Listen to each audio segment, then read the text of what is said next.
Welcome to Burlap Teachers. Enjoy the video. You'll start by preparing both devices so the connection is reliable. On the iPad and Mac, confirm models and update their OS. Compatibility matters.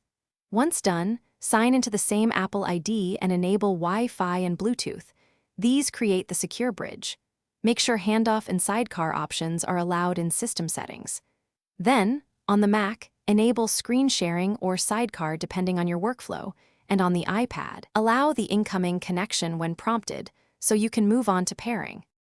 Now you'll connect and configure the interaction method. If you need touch input and Apple Pencil support, choose Sidecar. For cursor sharing, pick Universal Control. Third-party apps add full Mac OS virtualization. Pair via USB for the most stable link, otherwise use Bluetooth and Wi-Fi. Accept trust dialogues on both devices. Once connected, adjust display resolution and placement, configure touch and keyboard options, and route audio.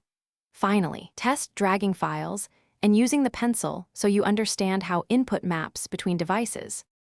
Finish by optimizing the setup and learning quick fixes.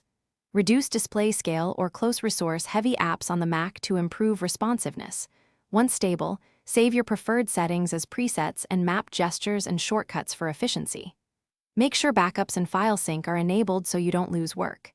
If connection fails, restart both devices, sign out and back into your Apple ID, or reconnect with a USB cable. This simple reauthorization fixes most problems, and you'll be back to a smooth Mac OS experience on your iPad. Thanks for watching. Consider subscribing if this video helped you.